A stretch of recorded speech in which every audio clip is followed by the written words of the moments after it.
এই তন্ত্রের সীমা বা পরিসীমা এটা কত? তন্ত্রের শক্তি অপরিসীম। তন্ত্র দিয়ে যে কোনো অসাধ্য সাধন করা যায়, এটা একদম বাস্তব।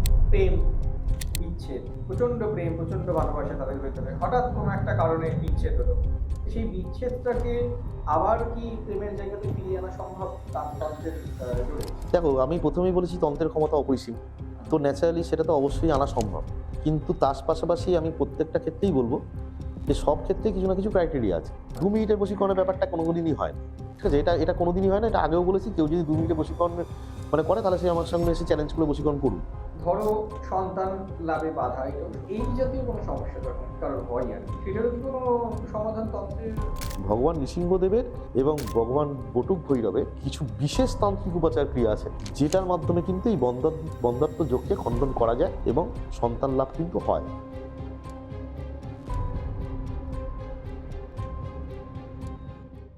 নমস্কার, আমি সন্দীপ, ভয়েস থেকে আড্ডায়। আজকে আমাদের সাথে আছে অয়নদা।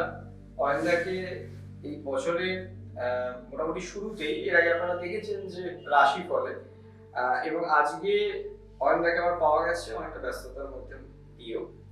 তো আজকে আমাদের যে আলোচ্য বিষয়টা হবে, সেই বিষয়টা হচ্ছে যে তন্ত্র। এবার তন্ত্র সম্পর্কে আপনারা অনেক কিছু শুনেছেন আগে। তন্ত্র কি, কিভাবে এসেছে, কিভাবে পদ্ধতিগতভাবে কিভাবে ব্যবহার হয়, এবং এর ভেতরে যে টার্মস গুলো আছে সেগুলো কি জানা থাকে অনেক কিছু। হ্যাঁ, আজকে যে বিষয়টা নিয়ে, তন্ত্রের যে ব্যাপারটা নিয়ে আমরা আলোচনা করব, সেটা হচ্ছে যে এই তন্ত্র কিভাবে কাজ করে, কি কি বিষয়ে কাজ করে এবং কতটা কাজ করে, এই বিষয় নিয়ে আজকে আলোচনা থাকবে। আলোচনায় অয়নদা আছে। অয়নদা, তোমাকে অনেক অনেক স্বাগত জানাচ্ছি আমাদের অনুষ্ঠানে। তোমাকে স্বাগত। এবং আমি দর্শকদের তরফ থেকেও তোমাকে স্বাগত জানাচ্ছি। জয় গুরু, জয় মা, জয় শ্রী মহাকাল। নতুন বছরে আপনাদের সঙ্গে দেখা হচ্ছে। বছরের শেষে আমরা রাশিফল নিয়ে এসেছিলাম। তো এই বছরে মানে ইতিমধ্যে প্রায় 1.5 মাস মতো অতিক্রান্ত হয়ে গেছে। তো আপনারা, আশা করি আপনাদের নতুন বছর খুব ভালোভাবে শুরু হয়েছে, ভালো কাটছে। আশা করবো আগামী দিনও আপনাদের ভালো কাটুক। জগৎ জননীর আশীর্বাদ আপনাদের উপর থাকুক। প্রথমে যেটা আসবে যে এই যে তন্ত্র, এই তন্ত্রটা যেটা বলা হয় যে বিশাল বড় একটা শাস্ত্র, অনেকের মতে হচ্ছে কিছু হারিয়ে গেছে, কিছু এখন অবশিষ্ট আছে, যেগুলো নিয়ে এটা হচ্ছে। তা আমার মানে তুমি তন্ত্র সাধক বা তন্ত্র যেটাকে রিসার্চার বলা চলে, সাধক তো রিসার্চই করে আর কি প্রতিনিয়ত। আচ্ছা, তোমাকে এই জায়গায় আমি কিন্তু একটু কাটবো। আচ্ছা, কাটবো কেন? সাধক কথাটা তুমি ইউজ করলে। তোমাকে একটা কথা বলি, বর্তমান যুগে অন্তত আমাদের এই ভারতবর্ষে যতটা লোক সমাজে মানুষ দেখতে পায়, বা যা ইভেন ইনক্লুডিং মি, আমাকে নিয়েই আমি বলছি, যে যত মুখ আমরা দেখি, তারা কিন্তু সাধক কেউই নয়, ইনক্লুডিং কিন্তু আমিও। সাধক যে ডাইরেক্ট বলা হচ্ছে যে আমি যদি নিজেকে সাধক বলি, তা আমরা কিন্তু নিজেকে সাধক বলার জায়গায় কিন্তু আসিনি।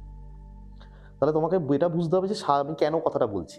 এটা অনেকে হয়তো প্রথম এট এ গ্ল্যান্স শুনলে হয়তো রাগ করবে, কিন্তু রাগ করার এটা কিছু নেই, কারণ আমি ব্যাখ্যাটা বললে তারাও বুঝবে যে কথাটা খুবই প্রাসঙ্গিক। সাধক কথাটা হচ্ছে সাধনা থেকে। সাধনা যিনি করছেন, আমরা দশমহাবিদ্যার প্রথম বিদ্যা মা কালীকে নিয়ে আমরা একটা সময় প্রচুর আলোচনা করেছি। তো আমি কালী সাধক এই কথাটা দিয়ে আমি শুরু করছি।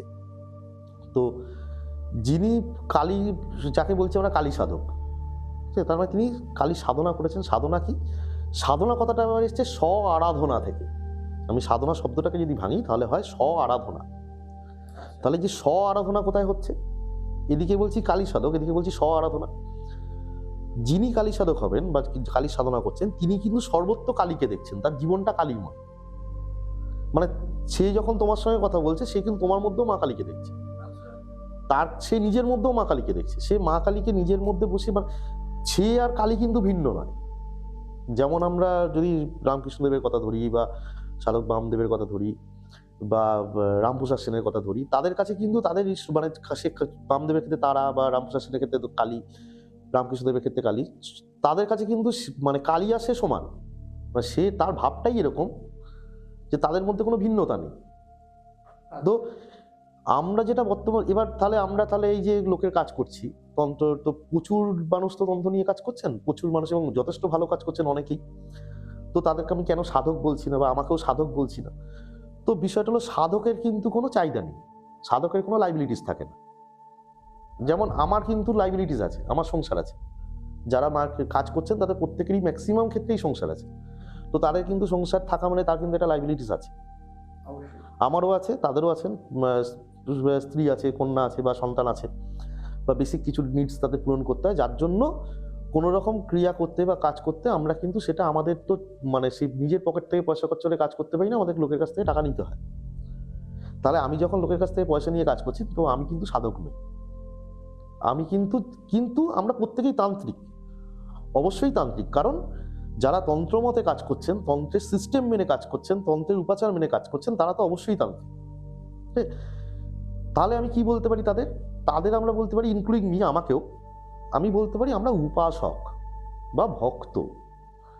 তুমি যে ইষ্টের কাজ ইষ্টের তোমার মন্ত্র আছে, যে মন্ত্রে তোমার দীক্ষা আছে, যাকে তুমি প্রতিনিয়ত ডাকছো, তুমি তার ভক্ত বা তার উপাসক। তুমি বলতে পারো যে ধরো আমার যেমন তারা মন্ত্রে দীক্ষিত বা দীক্ষা, বা আমি মা তারার জপ করি রেগুলার, তো মা তারা আমার ইষ্ট, তো আমি বলতে পারি আমি মানে তারা আমার মানে মানে আরাধ্যা দেবী, আমি মা তারার উপাসক, আমি মা তারার ভক্ত। কিন্তু এখনো হয়তো সেই অর্থে সাধক হয়ে ওঠা হয়নি। কারণ সাধক যদি আমি হয়ে উঠি সেটা তো আমি বুঝতে পারবো না, সেটা লোকজন বলবে। কারণ তুমি তো নিজেকে নিজে সাধক বলতে পারো না ভাই। আমি বলতে পারি না তো যে আমি মাতৃ সাধক, আমি বলতে পারি মাতৃ উপাসক, ঠিক আছে? বা মায়ের ভক্ত। ঠিক আছে? তো এই বেসিক জায়গাটা একটু বুঝতে হবে, কারণ তন্ত্র নিয়ে চর্চা করতে গেলে আমাদের যেহেতু আমরা বেসিক অনেক কিছু আলোচনা করেছি, তো এইগুলো একটু মানে তোমাদেরও ক্ল্যারিফিকেশনের দরকার আছে। কারণ একজন, কারণ ব্যাপারটা অনেকে যখন বলে, ব্যাপারটা অনেকে হয়তো সেটা বুক ফুলে যাওয়ার মতো ব্যাপার, আমার সাধক বলছি, কিন্তু ব্যাপারটা তা নয়, ব্যাপারটা কানে লাগে। কারণ ব্যাপারটা হলো আমি তো সাধক বামদেবের পর্যায়ে তো যাইনি, আমি তো রামপ্রসাদ সেনের জায়গায় নেই, আমি তো রামকৃষ্ণদেবের জায়গায় নেই। তাহলে আমাকে সাধক বলা মানে আমাকে তাদের সমতুল্যে বসানো, তো সেটা কখনোই নয়। সেটা তো তাহলে মানে আমার কাছে সেটা খুবই মানে কি বলবো, একটা সংকোচ বোধের ব্যাপারে আসবে। তো তারা প্রত্যেকেই আমার কাছে সম্মানীয়, তারা প্রত্যেকেই আমার কাছে প্রণম্য। এই সততাটাও খুব দরকার আর কি, যে যেখানে এই সৎ বিষয়টাকে বিশ্লেষণাত্মক হয়ে যে সৎভাবে যেটাকে বিশ্লেষণ করা আর কি। তবে আমার যেটা প্রথম প্রশ্ন এখানে যেটা থাকবে আর কি, এই যে তন্ত্র প্রচন্ড শক্তিশালী একটা বিদ্যা আর কি, হ্যাঁ, যেটা যে মানে তার কাছে বিজ্ঞানসম্মত, কেউ বলে ওকে, সেসব তো তার্কিক বিষয়, আমি সেসবে যাচ্ছি না। কিন্তু আমার যেটা প্রশ্ন আর কি তোমার কাছ থেকে, যে এই তন্ত্রের সীমা বা পরিসীমা এটা কতটা? দেখো, তন্ত্রের সীমা পরিসীমা যদি বলো, তাহলে প্রথম কথা তো তন্ত্র একটা শাস্ত্র, তন্ত্র একটা সিস্টেম, যে সিস্টেমে সাধনা হচ্ছে, সাধনার একটা পদ্ধতিও বটে। এবার তন্ত্রের যে যারা দেবী বা দেবদেবী, যারা তন্ত্রমতে পূজিতা হন, আমি যদি প্রথম বেসিক জায়গা আমি দশমহাবিদ্যা নিয়ে ধরছি, তো আদ্যাশক্তি মহামায়ারই 10টা রূপ, দশমহাবিদ্যা, যদি খুব বেসিক মানে খুব অল্প করে বলি, তো মানে আদি শক্তির তো কোনো শক্তির সীমা নেই, তার শক্তি তো অসীম, অপরিসীম। মানে মানে তিনি শক্তির আধার, তার ইচ্ছা ছাড়া তুমি নিঃশ্বাস প্রশ্বাসও নিতে পারবে না। মানে তোমার যে শ্বাস প্রশ্বাসের যে গতি, তোমার যে সেই শক্তি, মানে তিনি যদি না চান, মানে এই মুহূর্তে দুম করে আমার শ্বাস পড়া বন্ধ হয়ে যাবে। অবশ্যই তার সেই যে শ্বাস প্রশ্বাস চলছে তার শক্তিতেই চলছে। তো মানে তার যেখানে কোনো সীমা নেই, তার শক্তির যেখানে কোনো পরিসীমা নেই, তাহলে তার মানে তন্ত্রেরও শক্তির কোনো পরিসীমা নেই। কারণ তন্ত্র মতে তো তারাই পূজিতা হচ্ছেন, তন্ত্রে তো আমরা তারাই তন্ত্র মতে, তন্ত্রের সিস্টেমে তাদের পূজা করছি।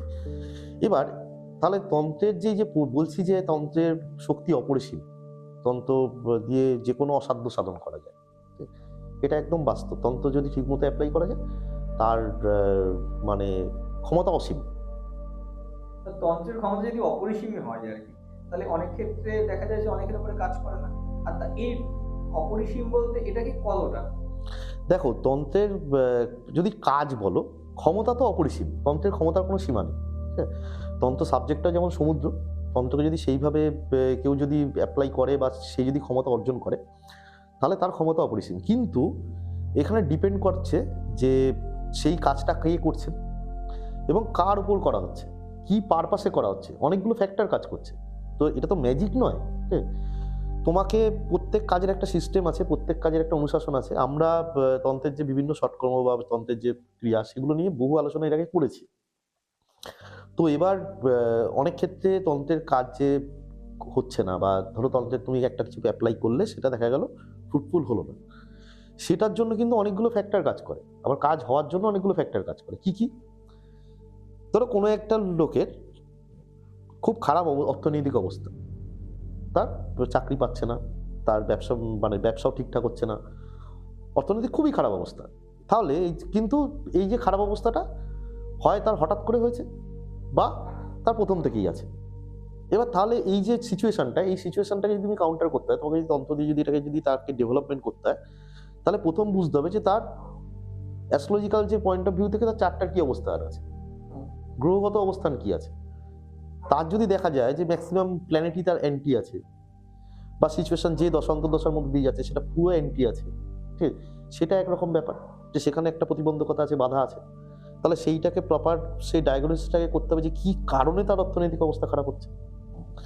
সেই জায়গাটাকে ভেবে, সেই জায়গাটাকে বিচার করে, বিশ্লেষণ করে, তাহলে তোমাকে তন্ত্রের সেই দেবীর বা সেই মন্ত্র তোমাকে সেই জায়গাটার উপর দিয়ে প্রয়োগ করতে হবে, করে সেই জায়গাটা ডেভেলপ করতে হবে। এবার এইরকম, এটা তো বেসিক প্রসেস। এই প্রসেসে দেখা যায় ম্যাক্সিমাম কাজ হচ্ছে, তোমার যার উপর কাজ করা হচ্ছে গ্র্যাজুয়ালি আস্তে আস্তে তার ডেভেলপ হচ্ছে। অনেক ক্ষেত্রে দেখা যায় যে ডেভেলপ হচ্ছে না। এবার এই ডেভেলপমেন্ট না হওয়ার ক্ষেত্রে আরেকটা বড় জায়গা হলো যে তুমি যে কর্মফল নিয়ে জন্মেছো সেটা তো একটা বড় ফ্যাক্টর। আজকে ধরো যার অর্থনৈতিক অবস্থা খারাপ, বা যে একটা গরিব ঘরে জন্মেছে, ধরো সে তো আজকে টাটা আম্বানির ঘরেও জন্মাতে পারতো, তাহলে তার সে আজকে একটা বিলো অর্থনৈতিক অবস্থার জায়গায় সে জন্মেছে কিভাবে? তাহলে তার একটা পূর্বজন্মের প্রারব্ধ কর্মফল আছে। এই প্রারব্ধ কর্মফল নিয়ে সেই জীবনে জন্মেছে, এবং সেই অনুযায়ী তার কিন্তু বাচ্চাটা হয়েছে। তার যে প্ল্যানেটের পজিশন সেই প্রারব্ধ কর্মফল অনুযায়ী হয়েছে, সেই একটা কর্মফল আছে। দ্বিতীয়, যার হঠাৎ করে ধরো অর্থনৈতিক অবস্থা খারাপ হচ্ছে, তার এই জীবনেরও একটা কর্মফল আছে। ধরো সে দেখা গেছে 30 বছর বয়স থেকে তার অর্থনৈতিক অবস্থা খারাপ হচ্ছে, 40 বছর বয়স থেকে অর্থনৈতিক অবস্থা খারাপ হচ্ছে, তাহলে ওই প্রথম 30 বছর বা 40 বছরের একটা কর্মফল আছে। তাহলে সে এমন কিছু কর্ম এই জীবনেও করেছে যে তার প্রারব্ধ কর্মফলের সঙ্গে সেটা অ্যাড হয়েছে, নেগেটিভ কর্ম দিয়ে সেই জায়গায় ড্যামেজ করছে। এবার এই কর্মফলকে যদি কাউন্টার করতে হয়, তাহলে যার উপর কাজ করা হচ্ছে তাকেও কিন্তু অনেক বেশি সচেতন থাকতে হবে। ম্যাক্সিমাম ক্ষেত্রে আমাদের মানে এই কাজ করতে গিয়ে কিছু মানে এমন এমন অভিজ্ঞতার মুখে পড়তে হয়, যেমন কিছু যে মানুষ আছেন যারা কাজ করাতে আসেন, তাদের যেটা বলা হয় তারা সেটা শোনেন। ব্যাপারটা হলো যে তুমি শুধু অর্থ দিয়ে কাজ করাচ্ছ, তোমার অর্থ আছে বলে তুমি অর্থ দিয়ে দিলে কাজ করার জন্য, সেটা তো বড় কথা নয়। অর্থ তো অনেকের তো অনেক কিছু আছে, অনেক সিস্টেমের মধ্যে দিয়ে তোমাকে যেতে হবে। ধরো এমন হতে পারে যে তোমার ধরো একটা কাজ করতে গেলে যে অ্যামাউন্টটা লাগছে, ধরো 10 টাকা লাগছে, তোমার কাছে ধরো 12 টাকা খরচা করার ক্ষমতা আছে, তুমি 10 টাকা দিচ্ছ। কারোর কাছে তো 100 টাকা খরচা করার ক্ষমতা আছে, তার কাছে তো ওই 10 টাকাটা কিছুই নয়। কিন্তু তুমি খরচা করছো মানেই তুমি মানে সেটা তুমি আপনার নিলে, বা আমি তো খরচা করেছি, আমার আর কিছু কাজ নেই, আমার কাজটা হয়ে যেতে হবে। তো ধরো সিম্পল, ধরো তারা কবচ, আমি একটা বেসিক উদাহরণ দিচ্ছি, সেটা অর্থনৈতিক ক্ষেত্রে অন্য কাজও হতে পারে। ধরো মহালক্ষ্মীর কাজ হচ্ছে বা মহালক্ষ্মী কবচ হচ্ছে, তো লক্ষ্মী তো তোমার মানে দাস নয়। মা লক্ষ্মীকে তুমি একটা পয়সা দিয়ে কাজ করছো বলে মা লক্ষ্মীকে তো কিনে নাওনি। তাহলে যে তোমাকে তাহলে যে তুমি যে লক্ষ্মীর কৃপা পাবে, লক্ষ্মী লাভ করবে, তাহলে তোমাকেও তো কিছু অনুশাসনের মধ্যে দিয়ে চলতে হবে। তন্ত্র তো সম্পূর্ণ অনুশাসনের মধ্যে দিয়ে চলে, এবং সেই সিস্টেম যে কোনো সাধনা, সেটা তুমি মানে যে কোনো উপাসনা বা সাধনা, যে কোনো কাজ, সেটা তুমি যে কাজ করছেন, যিনি পুজো করছেন, যিনি কাজটা করে দিচ্ছেন, তারও একটা অনুশাসন আছে, তাকেও একটা অনুশাসনের মধ্যে দিয়ে যেতে হয়। যার জন্য কাজ হচ্ছে তাকেও একটা অনুশাসন মেনটেন করতে হবে। তো তুমি এদিকে তার কাজ হচ্ছে, সেই দিকে ঘুরে ঘুরে বেড়াচ্ছে, বা তাকে একটা কিছু করতে বলা হলো, তাকে একটা জব করতে বলা হলো, বা তাকে বলা হলো যে আপনি এই লাইফস্টাইলটা আপনাকে এইভাবে চালাতে হবে, তো সেটাকে মানছে না। তো ন্যাচারালি সেই জায়গায় তাকে হতে গেলে অনেকটা দেরি হচ্ছে। কিন্তু যদি যে পদ্ধতিতে যিনি কাজ করছেন, বহু মানুষ আছেন তো কাজ করছেন তন্ত্র নিয়ে, এবং অনেকেই অনেক ভালো কাজ করছেন। এমন নয় যে মানে দেখবে এখনকার দিনে পডকাস্টে বা এখন ম্যাক্সিমাম ক্ষেত্রে যেটা হয় যে একে দোষ দিচ্ছে, ও অন্যকে দোষ দিচ্ছে, একটা কাদা ছেড়ে চলছে, কিন্তু ব্যাপারটা তা নয়। বহু মানুষ আছেন কিন্তু খুব ভালো কাজ করেন, ঠিক আছে। তো এবার সেই জায়গা থেকে দাঁড়িয়ে যিনি কাজ করে দিচ্ছেন, তিনি যার জন্য কাজ করলেন, তাকে কিছু উপদেশ দিলেন যে আপনি এইভাবে চলবেন, এই খাবেন না, এই করবেন, এই সময় জব করবেন, কবচটা পড়বেন, এটা এইভাবে চলবেন, কবচ পরে এখানে যাবেন না বা কিছু। সে যদি প্রপার সেই জায়গাটা, সেই গাইডেন্সটা যদি মেনে চলে বা সেটাকে যদি একদম অক্ষরে অক্ষরে ফলো করে, তাহলে কিন্তু তার যে প্রারব্ধ কর্মফল আছে বা যে কর্মফলের জন্য সে ভুগেছে, সেটা কিন্তু আস্তে আস্তে খণ্ডন হবে। কারণ তুমি যত ঈশ্বরের সান্নিধ্যে হবে, ধরো ঈশ্বর তো একজনই, সে বিভিন্ন রূপে অবতরণ করেছেন, ঠিক আছে? তিনি কখনো কালী, কখনো তারা, কখনো লক্ষ্মী, কখনো সরস্বতী, কখনো দুর্গা, আবার তিনি কখনো শিব, কখনো বিষ্ণু, ঠিক আছে? তো এবার ঘটনা হলো যে সেই জায়গা থেকে দাঁড়িয়ে তোমাকে তার, যখনই তুমি যে ফর্মেই কোনো কারোর না কারোর সান্নিধ্য লাভ করছো বা তার সামনে যাচ্ছ, তার সম্মুখীন হচ্ছ, তাহলে তোমার কর্মফল অবভিয়াসলি কিছু না কিছু আস্তে আস্তে আস্তে আস্তে খণ্ডন হবে। যত তোমার সেই জায়গাটা আস্তে আস্তে খণ্ডন হবে, তোমার ডেভেলপমেন্ট হবে। তো এই প্রসেসটা যদি ঠিকঠাকভাবে চলে, তাহলে কিন্তু তন্ত্রের ক্ষমতা অপরিসীম, তাহলে তন্ত্রের ক্ষমতা অসীম। তোমাকে সেটা ফলো করতে হবে। তুমি কিছুই মানবে না, তুমি মনে করবে একজন কারোর কাছে যাবে, সে কিছু হাত ঘুরিয়ে কিছু একটা হোমযোগ্য করে একটা কাঠ জ্বালিয়ে, আগুন জ্বালিয়ে আগে হোম করে দিয়ে তোমাকে দিয়ে দেবে, তুমি একদম সঙ্গে সঙ্গে একটা কিছু পেয়ে যাবে, সেটা কিন্তু ভাই হওয়ার নয়। কারণ সিস্টেম যিনি করছেন তাকেও ফলো করতে হবে, যিনি কাজ করাচ্ছেন, যিনি ভিকটিম, যার যিনি প্রবলেম নিয়ে গেছেন, তাকেও কিন্তু সেই অনুশাসনটা মানতে হবে। তবেই কিন্তু কাজটা কিন্তু 100% হবে। এরকম কি কোনো কেস তোমার কাছে এসেছে যেখানে শখে দেখা গেছে যে কোনো সমস্যা হওয়ার কথা না, মেবি যে দশ অন্তর্দশের কথা বলা হয় সেটাও পারফেক্ট, গ্রহগুলো প্রপার জায়গাতে আছে, লাইক ডিগ্রিগত ভাবে যেগুলো তোমরা দেখো আর কি, এই সব কিছুতে আর কি সব ঠিক একদম, মানে যার কোনো ভুল নেই আর কি। এখানে তার এইটা হওয়ার কথা নয়, যেই ভাঙনটা তার জীবনে। হ্যাঁ, বহুবার দেখা গেছে। ব্যাপারটা হলো, দেখো আমি ফর এক্সাম্পল একটা বলছি। ধরো দেখা গেছে যে তার বৃহস্পতির হয়তো দশাই চলছে, বৃহস্পতির দশা, বৃহস্পতির অন্তর্দশা চলছে, তার বৃহস্পতি 2-11 কানেকশন দিচ্ছে, দ্বিতীয় লর্ড কি একাদশ লর্ড, বা সে 2-11 কানেকশন দিচ্ছে, উচ্চ স্থানে বসে আছে, ভালো স্থানে বসে আছে, ভালো প্ল্যানেটের সঙ্গে আছে, তার আর্থিক অবস্থা সত্যি ডেভেলপ করার কথা, ভালো হওয়ার কথা, কিন্তু দেখা যাচ্ছে তার আর্থিক অবস্থা সেই অর্থে ডেভেলপ করছে না, ঠিক আছে? তো এটা তো একটা খটকা লাগে, প্রশ্নচিহ্ন লাগে।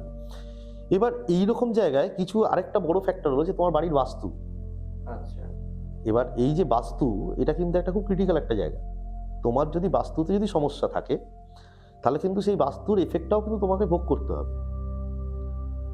এক তো তোমার কর্মফল তো তোমার আছে, সেই কর্মফলের কারণেই, তোমার ওই প্রারব্ধ কর্মফলের কারণেই তুমি ওই বাস্তুতে গেছো, তুমি ওই জায়গায় তোমার জন্মেছো, ওই জায়গায় তুমি বা বাড়ি করে গেছো, বা বাড়ি ভাড়া নিয়ে গেছো, বা তুমি ওখানে শিফট হয়েছো, বা জন্ম থেকে আছো।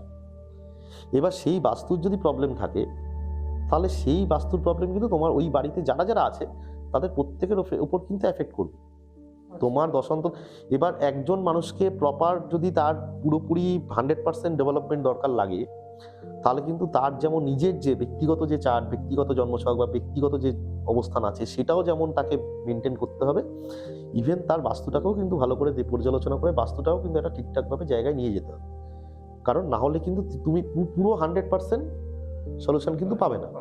আচ্ছা, আমাদের এখানে প্রশ্ন আসে যে এই যে প্রেম বিচ্ছেদ, প্রচন্ড প্রেম, প্রচন্ড ভালোবাসা তাদের ভেতরে, হঠাৎ কোনো একটা কারণে বিচ্ছেদ হলো, সেটা অ্যাস্ট্রোলজিক্যাল কারণ হতে পারে বা অন্য কিছু, সে বিষয়ে আমি যাচ্ছি না। আমার কথা যে বিচ্ছেদ হয়েছে, সেই বিচ্ছেদটাকে আবার কি প্রেমের জায়গাতে ফিরিয়ে আনা সম্ভব তন্ত্রের জোরে? দেখো, আমি প্রথমেই বলেছি তন্ত্রের ক্ষমতা অপরিসীম, তো ন্যাচারালি সেটা তো অবশ্যই আনা সম্ভব, কিন্তু তার পাশাপাশি আমি প্রত্যেকটা ক্ষেত্রেই বলবো যে সব ক্ষেত্রে কিছু না কিছু ক্রাইটেরিয়া আছে।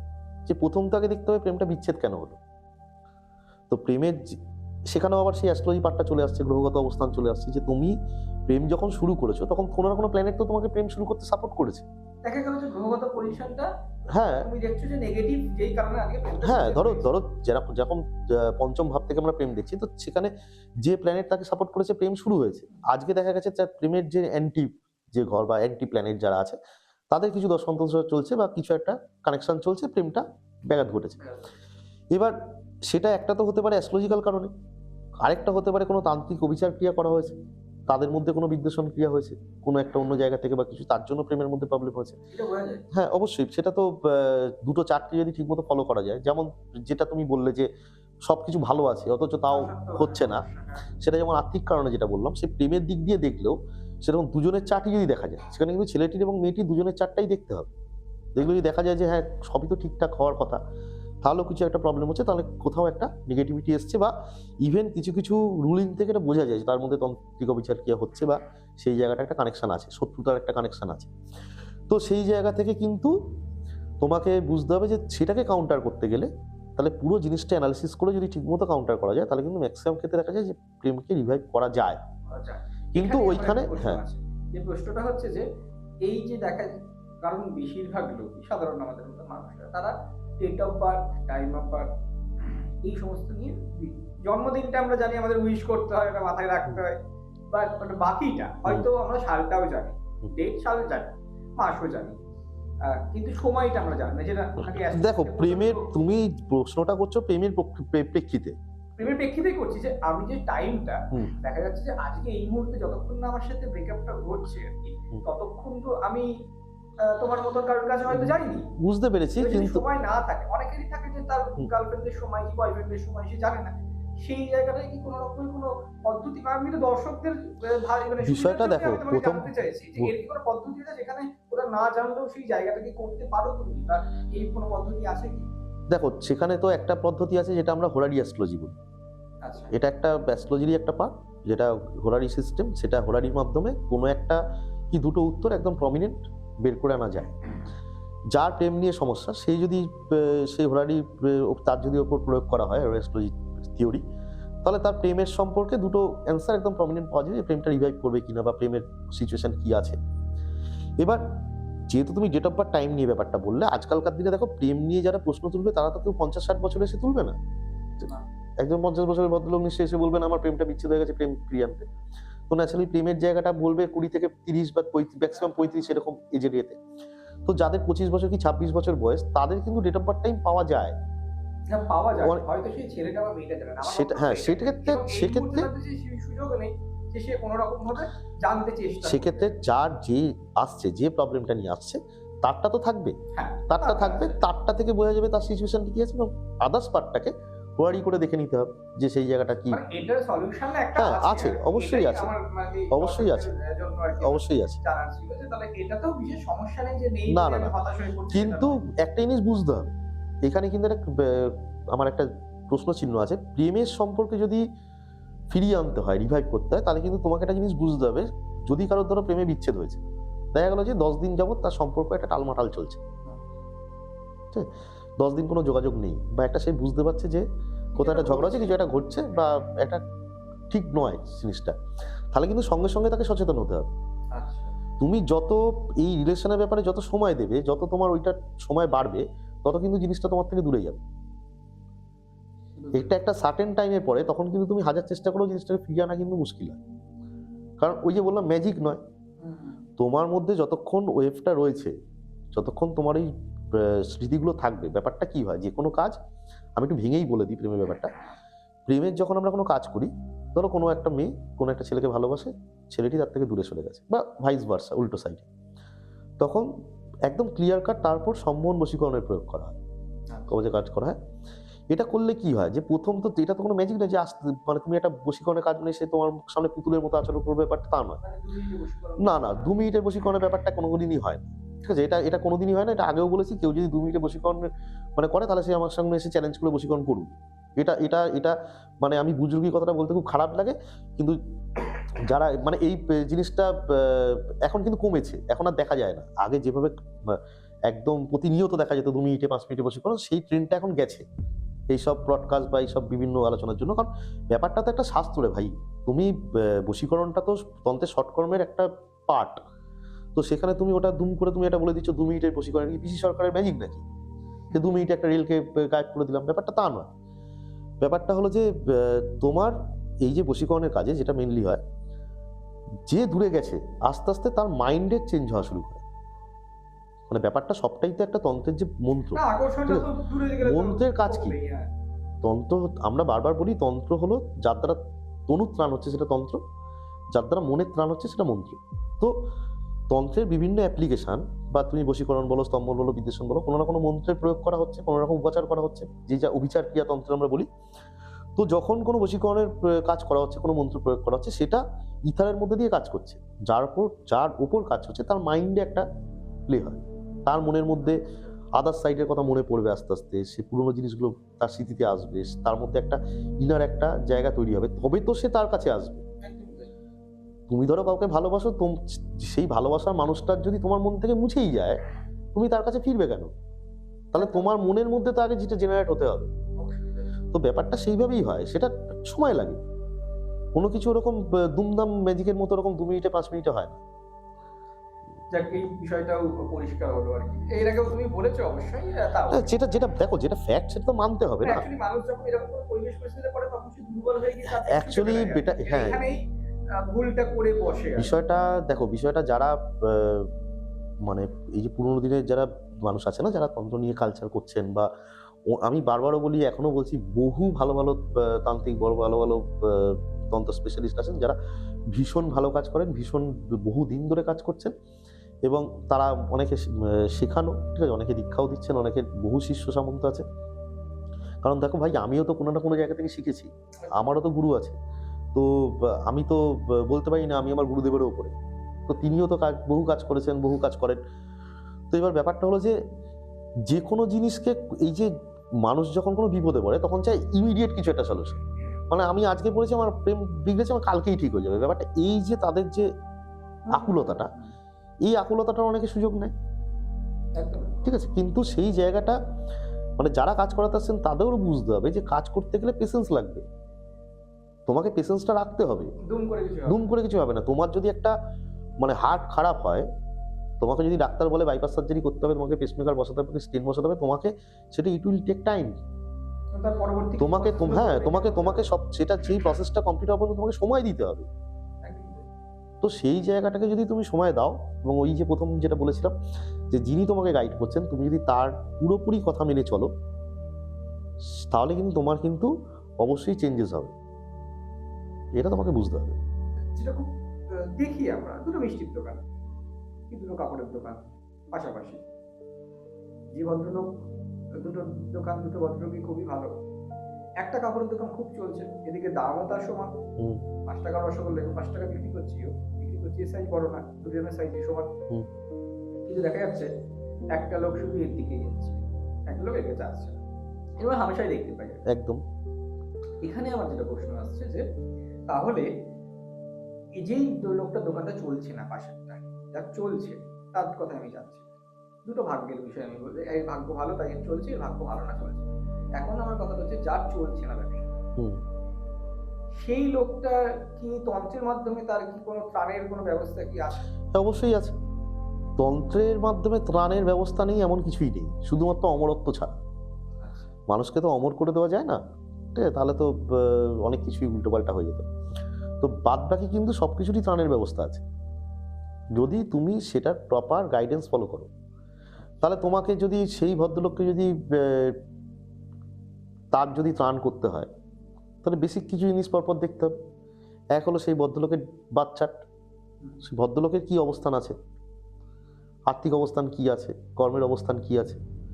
দ্বিতীয় হলো তার দোকানের বাস্তু, এবং অবভিয়াসলি তার বাড়ির বাস্তু, কারণ সে তো কাজ করে বাড়িতেই যাচ্ছে, তার দোকান থেকে অর্থটা জেনারেট করছে ঠিক কথা, কিন্তু অর্থটা নিয়ে তো বাড়িতেই যাচ্ছে, বাড়ি থেকে স্টোর করছে, তো বাড়ি থেকেই সে আপ ডাউন করছে, রাত্রে বাড়িতেই রাত্রিবাস করছে। তো সেখানে বাড়ির বাস্তুটাও ইম্পর্টেন্ট, দোকানের বাস্তুটাও ইম্পর্টেন্ট, এবং তার নিজস্ব বাচ্চাটাও ইম্পর্টেন্ট। যদি এই পুরো জিনিসটা অ্যানালিসিস করে ডায়াগনোসিস করার পরে তারপরে একটু ডিসাইড হবে যে তার মেডিসিনটা কি হবে, তন্ত্রের কোন উপাচারের মাধ্যমে তার সেই জায়গাটা রিপেয়ার করা হবে। এবং তার সাথে তো তোমার এই কর্মফলের যে ব্যাপার সেটা তো আছেই। এবার ব্যাপারটা হলো যে তোমার যে জায়গা আছে সেই জায়গা থেকে অবভিয়াসলি সেটা একটা পজিটিভ চেঞ্জেস করা যায় যে কোনো খারাপ অবস্থান থেকে। তার মানে তো এটা নয় যে কেউ একজন রিক্সা চালাচ্ছে, তুমি তাকে হঠাৎ করে সে প্লেন চালাবে। তোমার যদি সেই কোনো রিক্সা চালায়, তাহলে সেই জায়গা থেকে অবশ্যই তার একটা স্ট্যান্ডার্ড ডেভেলপ করা যায়, সে অন্তত টোটো চালাবে বা অটো চালাবে ম্যাক্সিমাম। কিন্তু তুমি যদি এখন মনে করো রিক্সা চালককে পাইলট বানিয়ে দেবে প্লেনের, সেটা কিন্তু সম্ভব না। তো সেই জায়গাটা তোমাকে বুঝতে হবে, প্রত্যেকের সময়সীমা আছে, অবশ্যই তার উপর যেতে হয় অবশ্যই। তো এখানে থেকে আরো যে প্রশ্নগুলো উঠে আসছে যে এই চাকরি, আজকে আমাদের রাজ্যে চাকরির আকাল, বা অনেকে বলে প্রচুর চাকরি আছে কিন্তু মেয়েটা কাজ করতে চায় না, সে যেটাই আছে না কেন, আমি বলছি চাকরি আজকে আমাদের সমাজে আকাল আর কি। প্রচুর ছেলেমেয়েরা আছে যারা আর কি পড়াশোনা করে তারা সেই রাস্তাটা পাচ্ছে না আর কি। তো হয়তো কেউ অ্যাটেম্প করছে বারবার সরকারি চাকরির জন্য, বা বেসরকারিও এখন বড় বড় অনেক কোম্পানি আছে যেখানে ভালো ভালো স্যালারি পাওয়া যায়, বা অ্যাটেম্প করছে বারবার, বাট সে জায়গায় ফেলিয়ার হচ্ছে। অথবা এবং পরীক্ষার ক্ষেত্রেও যে কেউ হয়তো নেট দিচ্ছে, জেই দিচ্ছে, বা হয়তো জয়েন্টে বসতে চাইছে, এরকম বহুবিধ পরীক্ষা আছে, স্কুল সার্ভিস আরম্ভ করে বহুবিধ। এই পরীক্ষাগুলো যখন দিচ্ছে তারা সেই বারবার ফেলিয়ার হয়ে যাচ্ছে। এই জায়গায় কি তন্ত্রের কোনো জায়গা আছে কি যে যেখান থেকে তাদের উদ্ধার কোনো রকম করা যায়? শোনো, এইটা যদি হয়, যেটা তোমার যে প্রশ্নের সাপেক্ষে একটা কথা বলতে চাই, ধরো কারো সরকারি, আমি একটা বেসিক জায়গা নিয়ে বলছি, সরকারি চাকরি। ধরো একটা ছেলে সরকারি চাকরির জন্য প্রিপারেশন নিয়েই চলেছে, পরীক্ষা দিয়েই চলছে, কিন্তু হচ্ছে না। তাহলে তার, আমি কিন্তু বারবার বলবো, তার আবার সেই সেম বাচ্চাটা দেখার জন্য, তার যদি জন্মছকে সরকারি চাকরির যদি যোগ না থাকে, তুমি হাজার তন্ত্র করেও তার সরকারি চাকরি করাতে পারবে না। আচ্ছা, তোমাকে তোমার যত প্রবলেম আছে, ধরো এই যে প্রেমের কথা বললে, বা অর্থনৈতিক অবস্থার কথা বললে, বা যা কিছু বললে, তার এই যে যখন প্রেমের কথা আমি বলছিলাম, তার প্রেমের যোগ ছিল বলে তার প্রেমটা হয়েছে। অনেকের থাকে যে একটা যে আমি অ্যারেঞ্জ ম্যারেজ করবো না, আমি প্রেম করে বিয়ে করবো। আরে ভাই, প্রেমের যোগটা থাকতে হবে, তবেই প্রেমটা হবে। হ্যাঁ অবশ্যই। ঠিক সেরম ভাবে যদি সরকারি চাকরির যোগ থাকে তবেই স্যার সরকারি চাকরিটা হবে, নাহলে কিন্তু হবে না। হাজার তন্ত্রের প্রয়োগ করে কিচ্ছুতেই হবে না। আমি নিজে তন্ত্র নিয়ে কাজ করি, নিজে পুরোপুরি তন্ত্রের রেমেডির ওপরই কাজ করি, তান্ত্রিক উপাচারেই কাজ করি। আমি বলছি তোমাকে, অ্যাটলিস্ট 50% কানেকশন তোমার থাকতেই হবে। 100% যদি যোগ থাকে, তাহলে তো তোমার কিছু না করেই তোমার হবে। অবশ্যই। যদি ধরো একদম 100% পাওয়ার আছে, 100% যোগ আছে, তাহলে তো তোমার নর্মাল কর্ম অনুযায়ী তোমার হবে। তোমার তো এমন তো পড়ে না যে তোমার ধরো 100টা লোক আছে, 100টা লোকেরই রেমেডির দরকার পড়ে, না, নর্মাল ভাবে তো হচ্ছে, তাদের 100% যোগ আছে, হচ্ছে। এবার ধরো যোগের প্রভাব যত কমবে, ধরো তোমার যোগের পাওয়ার যে কানেকশন আছে, মোটামুটি একটা 50% কানেকশন আছে, তাহলে তোমাকে একটা বুস্টাপের একটা জায়গা তোমাকে নিতে হবে, যাতে তোমার ওই জায়গাটা ফ্রুটফুল ভাবে পুরোপুরি এগিয়ে যায়। তখনই তোমার রেমেডির প্রশ্ন। কিন্তু তোমার ভাগ্যে থাকতে হবে ভাই, তুমি যেটা নিয়ে এসছো, তোমাকে সেই জায়গাটা কিন্তু তুমি পুরো একদম ওলটপালট করে দিতে পারবে না, কারণ সেটা তোমাকে ঈশ্বরই লিখেছে। ওখানে একটা সীমাবদ্ধতা সবসময় থাকে। হ্যাঁ, সীমাবদ্ধতা আছে, এবং সেখানে কিন্তু তোমাকে সেটাকে যদি পাল্টাতে হয়, তাহলে তোমার অক্লান্ত পরিশ্রম এবং একদম, মানে সেটা যেটা বলে না, ঈশ্বর পরিধান, মানে একদম ঈশ্বরের দিকে চিন্তা রেখে, মানে পুরোপুরি একদম পূর্ণ সমর্পণ রেখে যদি তুমি চলো। ধরো আবার সেই প্রশ্ন, একই কথা আমি বারে বারে বলছি, মানে আমি প্রত্যেক পডকাস্টেই কিছু টপিক আছে যেগুলো আমাকে বারবার করেই বলতে হয়, কারণ সেগুলোতেই মানুষের সব থেকে বেশি কনফিউশন থাকে। যে ধরো তুমি একটা কোনো কবচ পড়েছো, যে দেবী পড়েছো, সেখানে যদি তোমাকে একদম পূর্ণ সমর্পণ রেখে যদি চলো, তবেই তোমার কিন্তু ওই কর্মফলের জায়গায় কিছুটা হলেও চেঞ্জেস আসবে, আচ্ছা, নাহলে কিন্তু ওই জায়গাটাকে তোমাকে বাধা পেতেই হবে। ধরো সন্তান লাভে বাধা, এটাও শোনা যায় প্রচুর। তো প্রচুর মানুষের এখন এই সমস্যাতে ভুগছে না। এই জাতীয় কোনো সমস্যা যখন কারোর হয় আর কি, সেটারও কি কোনো সমাধান তন্ত্রের আছে? অবশ্যই আছে, এবং আমরা সেই সমাধান করেওছি। আচ্ছা, বিষয়টা হলো যে এই যে সন্তান লাভে বাধা, এইটাকে বুঝতে গেলে আগে তোমায় বুঝতে হবে যে সন্তান লাভে কি ধরনের বাধা আছে। এই যে এটাকে না আমরা যদি যেটা বলি যে বন্ধাত্ম যোগ, সেটা বন্ধাত্ম যোগটা সেটা স্ত্রীর দিকে হতে পারে, হাজবেন্ডের দিকে হতে পারে।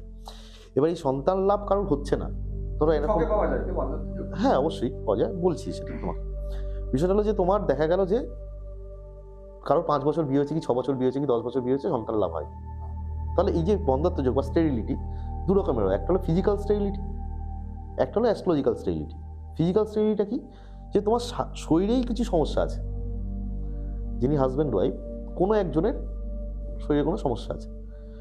যদি হাজব্যান্ডের ফিজিক্যাল প্রবলেম থাকে, তাহলে তো ওয়াইফের ক্ষেত্রে এখন তো অনেক রকম, ধরো IVF অনেক রকম টেকনিক্যাল প্রসেস আছে, সেই দিয়ে সে সন্তান ধারণ করবে।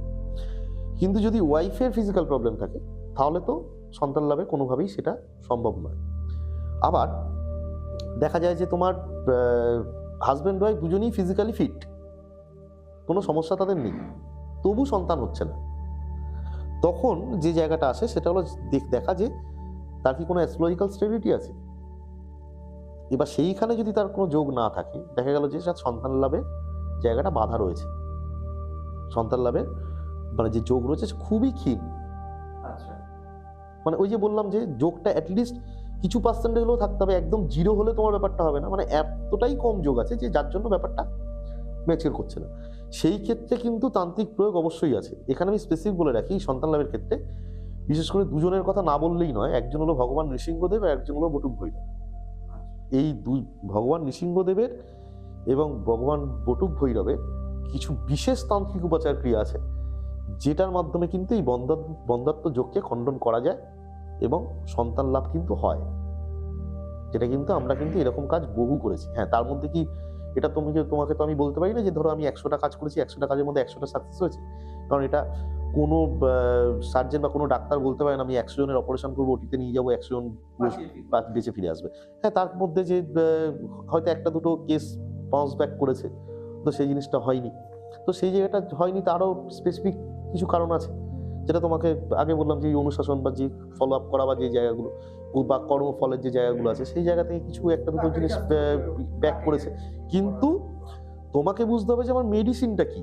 আচ্ছা, এখানে একটা প্রশ্নে চলে আসি যে বন্ধাত্ম যোগ তুমি ছকে দেখছো নেই, তার ফিজিক্যাল কোনো সমস্যা নেই, তার ছকেও দেখছো যে তার সন্তান প্রাপ্তি যোগ আছে, কিন্তু কোনো শত্রু দ্বারা হয়তো দেখা যাচ্ছে যে তার কোনো ক্ষতি, যেটা তুমি আগে বললে যে এই ওয়ার্ডগুলো যেগুলো আছে আর কি, আমার এই মুহূর্তে আসছে না মাথাতে, সেই কিছু একটা করেছে আর কি, যাতে আর কি তার জীবনে এই ঘটনাটা ঘটছে। হ্যাঁ, শত্রু দমন। বন্ধাত্ম যোগকে কাটানো বা শুধুমাত্র শত্রুকে দমন করলে তার এই ব্যাপারটা, মানে এইটা কি করে বলে শত্রু দেখো, দমন এবং এই দুটোকে বন্ধাত্ম যোগটা নিয়ে তো যেটা বললাম সেটা একটা আলাদা পার্ট, ঠিক আছে।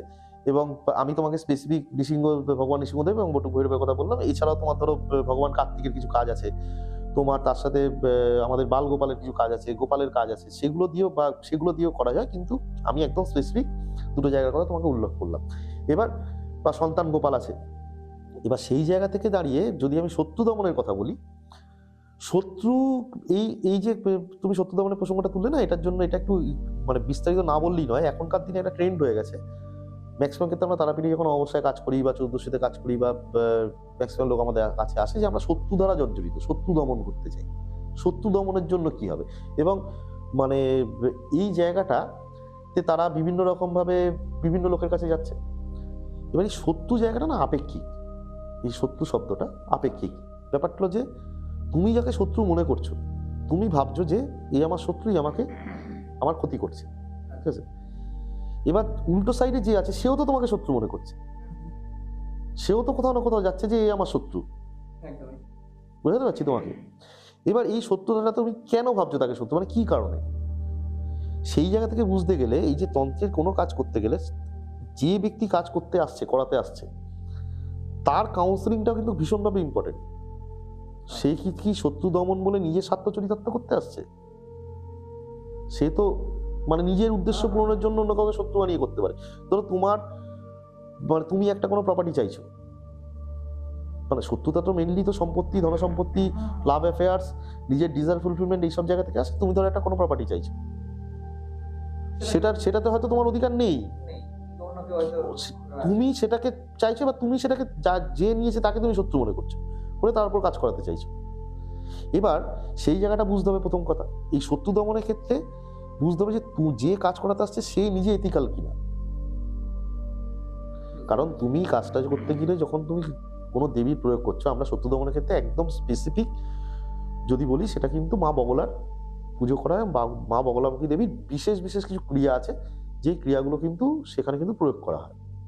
কারণ মা বগলা হলেন অষ্টম বিদ্যা, এবং বিশেষ করে শত্রু বিনাশকের কাজে কিন্তু একটা ভীষণ রকম সহায়তা তিনি করেন। কিন্তু শত্রু বিনাশক বলতে ধরো যদি আমি এইভাবে ধরি, আমাদের যে আদিশক্তি মহামায়া যিনি আছেন, যার এই 10 রূপে তিনি দশমহাবিদ্যা রূপে বিরাজমান আছেন, এবং আরও বিভিন্ন রূপ আছেন, তো তিনি তো জগৎ কল্যাণে এবং মানে বিভিন্ন সময় বিভিন্ন অসুর দমনে তিনি বিভিন্ন রূপ ধারণ করেছেন।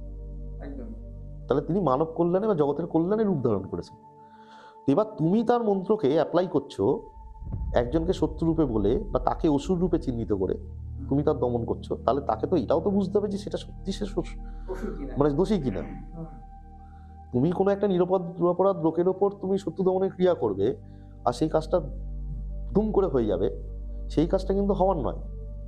হ্যাঁ, এখানে এটাও ঠিক যে মন্ত্রশক্তি কখনো বিফলে যায় না, মন্ত্রের শক্তি অপরিসীম। যে মন্ত্র তুমি প্রয়োগ করছো, যে উদ্দেশ্যে প্রয়োগ করছো, সেটা একদম শেষ পর্যন্ত সেই মন্ত্র কিন্তু তোমার উপর দাঁড়িয়ে থাকবে। যেমন এটা তোমাকে একটা মানে ফর এক্সাম্পল একটা কথা বলি, আমাদের পুরাণে এটাতে যেতে হবে বিষয়টা। ধরো সেই মহাভারতের সময় তোমার আমাদের গুরুপুত্র অশ্বত্থামা তো একদম যুদ্ধের শেষ লগ্নে পাণ্ডবদের ওপর ব্রহ্মাস্ত্র ধারণ করেছিলেন। তো সেখানে অর্জুনও তার এগেনস্টে ব্রহ্মাস্ত্র নিক্ষেপ করেন। তো সেটা ব্যাসদেবের মধ্যস্থতায়, এটা তুমি জানো যে অর্জুন ব্রহ্মাস্ত্র ফিরিয়ে নেয়, কিন্তু অশ্বত্থামা কী করেছিল, সেই ব্রহ্মাস্ত্র উত্তরার গর্ভে যে সন্তান আছে তার দিকে নিক্ষেপ করে দিয়েছিল, কারণ সে ব্রহ্মাস্ত্র ফেরাতে জানতো না। এই যে ব্রহ্মাস্ত্র, আমি ব্রহ্মাস্ত্র এই প্রসঙ্গটা কেন তুললাম, যেহেতু মা বগলার কথা তুললাম, মা বগলার কিন্তু একটা ভীষণ বড় ক্রিয়া আছে, ব্রহ্মাস্ত্র ক্রিয়া। আচ্ছা, ঠিক আছে, এই মা বগলার মন্ত্রের মধ্যেই আছে, সেটা খুব বিশেষ ক্রিয়া একটা। এবার এই যে ব্রহ্মাস্ত্র, এই যে মানে সেটা আমি যদি আজকের মন্ত্রশক্তির সঙ্গে সেটাকে তুলনা করি, সেই ব্রহ্মাস্ত্র কিন্তু সেই উত্তরার গর্ভে সেটা হিট করেছিল, এবং সেটা কিন্তু কৃষ্ণ মানে আমাদের ভগবান শ্রীকৃষ্ণ সে পরীক্ষিতের জীবন দান করেছিল, কিন্তু সেই ব্রহ্মাস্ত্রের ক্রিয়া কিন্তু নষ্ট হয়নি। সেই ব্রহ্মাস্ত্র কিন্তু তার মাথার কাছে কাল হয়ে দাঁড়িয়েছিল।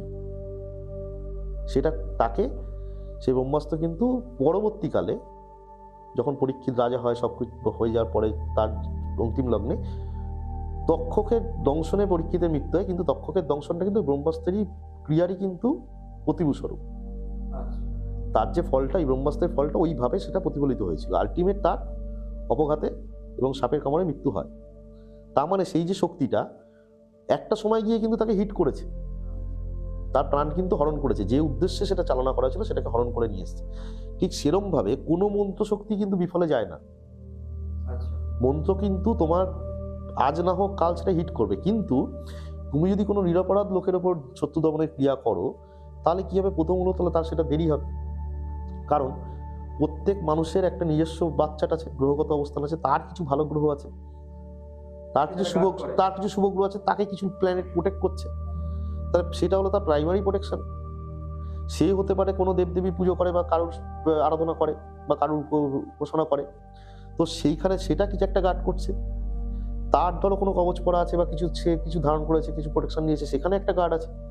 এবং তার সাথে একটা বড় কথা হলো, সেই যদি খুব লয়াল হয়, সেই যদি নিরপরাধ হয়, তাতে স্বয়ং ঈশ্বর তাকে গার্ড করবে।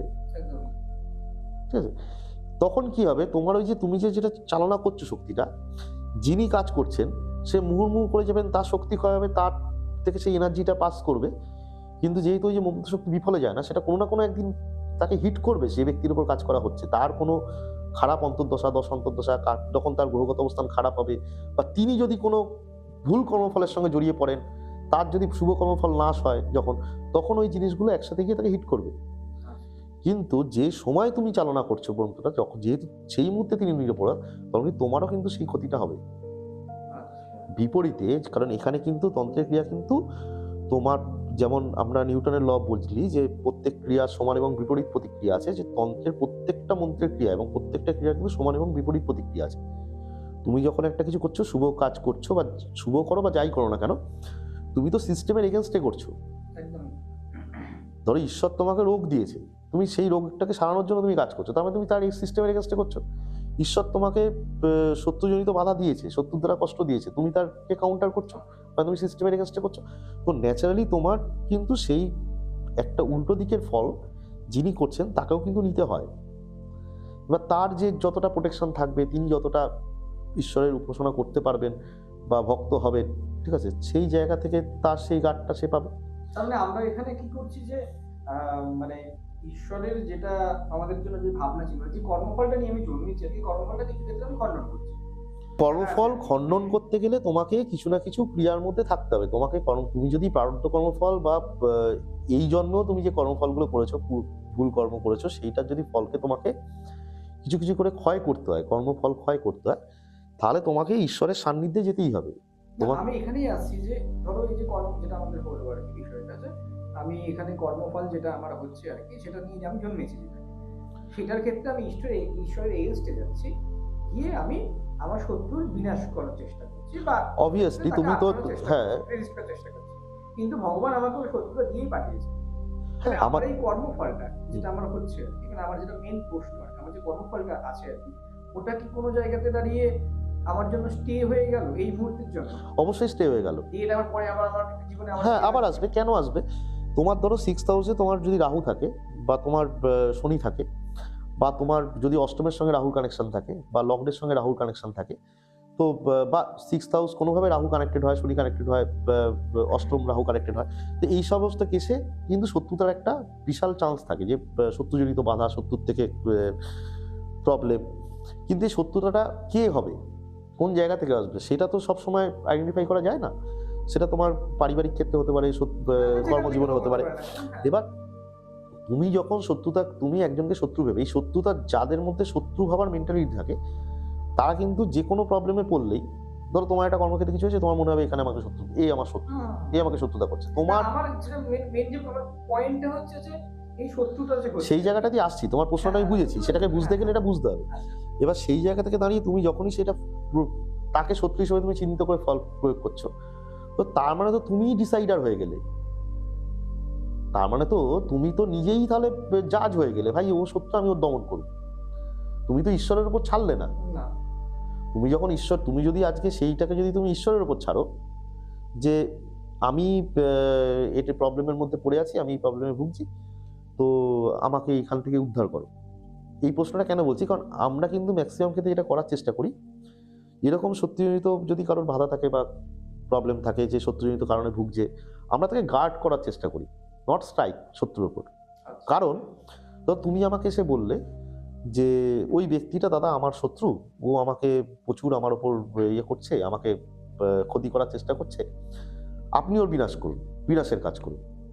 কেন ভাই, সে তো আমার শত্রু নয়। তাই তো। জাস্ট ইমাজিন করো, শত্রুটা তোমার, তোমার সঙ্গে শত্রুতা হচ্ছে, সে তো আমার কোনো পাকা দানে মই দিতে যাই, বা আমি তো মানে একদম ডাইরেক্ট আমি তাকে কিভাবে মানে তুমি একটা কাজ করতে গেলে, শত্রু ভাবতে গেলে, তোমার যে প্রতিহিংসা বা ইয়েটা আছে সেটা তো আমার মধ্যে নেই, আমি তাকে কি করে শত্রু হিসাবে ভাববো? একদমই তাই। কারণ আমার কাছে তো তুমিও যা, সেও তাই, প্রত্যেকেই ঈশ্বরের সন্তান, প্রত্যেকেই এখানে তার মধ্যে ঈশ্বরত্ব আছে। আমি তোমার জন্য যেটা করতে পারি সেটা হলো তোমাকে গার্ড করে দিতে পারি, যেটা হলো যাতে আমার সে ক্ষতি কোনো না হয়। কোনো ক্ষতি করতে পারবে না। হ্যাঁ, ক্ষতি করতে পারবে না, এবং তোমার যদি ক্ষতি অন্য কেউ করতে চায়, সে বিপদে পড়বে, সেখানে আমার কোনো দায় নেই। বা তোমার বাড়িতে একটা পাঁচিল বাগান আছে সুন্দর, সেটা প্রত্যেকদিন গরুতে ছাগলে সে গাছপালা খেয়ে যাচ্ছে, বা তুমি সেখানে একদম পাঁচিল দিয়ে ঘিরে দিলে, সেখানে সেই পাঁচিল টপকাতে গিয়ে যদি কারোর আঘাত লাগে, সে দায় তো আমার নয় বা তোমারও নয়। দেখবে অনেকে পাঁচিলের ওপর সেই পিরেক বা কাঁচ পাঁচ দিয়ে রাখে, সে তার বাড়িটাকে বা বাগানটাকে প্রোটেক্ট করছে। কোনো চোর চুরি করতে এসে ওই পাঁচিল টপকাতে গিয়ে যদি তার হাত পা কেটে যদি সেই রক্তারক্তি কাণ্ড ঘটে, সে দায়ভার তো তোমারও নয়, আমারও নয়। একদমই তাই। তাহলে এই জায়গাগুলো বুঝে ব্যাপারটাতে অগ্রসর হতে হবে। তো এতক্ষণ ধরে তো আমরা এই বিষয়ে অনেক কিছু শুনলাম, অনেকটা আমাদের জ্ঞান ভান্ডার সমৃদ্ধ হলো। এখন যেটা বিষয় হচ্ছে যে প্রথমে তোমার সাথে যোগাযোগ করবে কি করে, যারা অনেক দূরে আছে, যারা কাছাকাছি নেই, তাদের জন্য কি ব্যবস্থা আছে? বাই পোস্টে কি এই বিষয়গুলো করা সম্ভব হবে? দেখো, বিষয়টা তো যে এখানে যে আমাদের তন্ত্রের যে রেমেডি বা তন্ত্রের মাধ্যমে যে সমাধানের যে প্রক্রিয়া, সেটা যে প্রক্রিয়ার মধ্যে দিয়ে যায়, তাতে কিন্তু বাই পোস্টের কোনো সম্ভাবনা নেই আমার কাছে অন্তত। যদি কাউকে সমস্যার সমাধান করতে হয়, সেটা সে যতদূরই থাকুক না কেন, তাকে আমার কাছে আসতে হবে। কারণ প্রথম কথা, যে সমস্যায় ভুগছেন, হয়তো তুমি ফোনে যোগাযোগ করছেন, তোমাদের ভিডিও নিচে তো আমার ফোন নাম্বার যায় অবশ্যই। তো ফোনে যোগাযোগ করে অ্যাপয়েন্টমেন্ট করে আমার কাছে আসতে হবে, এসে সেটা প্রবলেমটা নিয়ে জানাতে হবে। প্রবলেমটা খুব বড় জোর ওভার ফোনে প্রবলেম শোনা যেতে পারে যে তার প্রবলেমটা কি, এবার সেটা কিভাবে প্রবলেমটা জেনারেট করছে সেটাকে অ্যানালাইসিস করতে তার চার্টটা দেখতে হবে, তার পুরো জিনিসটাকে থ্রোলি অ্যানালাইসিস করতে হবে। করার পর তবে তো আমরা একটা রেমেডির দিকে যাবো, সলিউশনের দিকে যাবো। আলটিমেটলি চারটা দেখা পর্যন্ত অনলাইন হতে পারে, সে দূরে আছে, হয়তো তুমি বলছো কৃষ্ণনগর নদিয়া বলছো, অথচ দেখা গেল যে সে মহারাষ্ট্রে আছে, বিহারে আছে, তো অবভিয়াসলি সে অনলাইন তার চার্জ করে দেওয়া যায়, সে অনলাইন পেমেন্ট করে করা যায়। কিন্তু যদি কাউকে রেমেডি করতে হয়, তন্ত্রের রেমেডি আমরা মূলত যেটা করি, বিভিন্ন ধরনের কবচ বা সেই সবের মধ্যে হয়, এবং এটা একটা স্পিরিচুয়াল পার্ট, এবং এটা খুবই একটা শুদ্ধ জিনিস।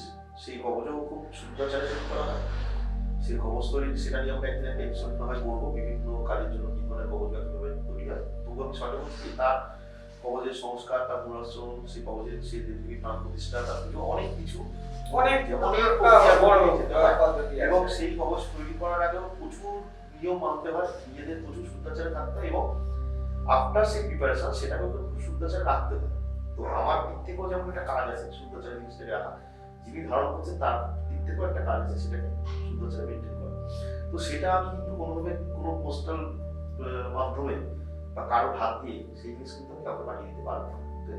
যদি তন্ত্রের মাধ্যমে সমস্যার সমাধান করতে হয় তাহলে কিন্তু সেই ব্যক্তিকে তাই কিন্তু আমার সামনে আসতে হবে।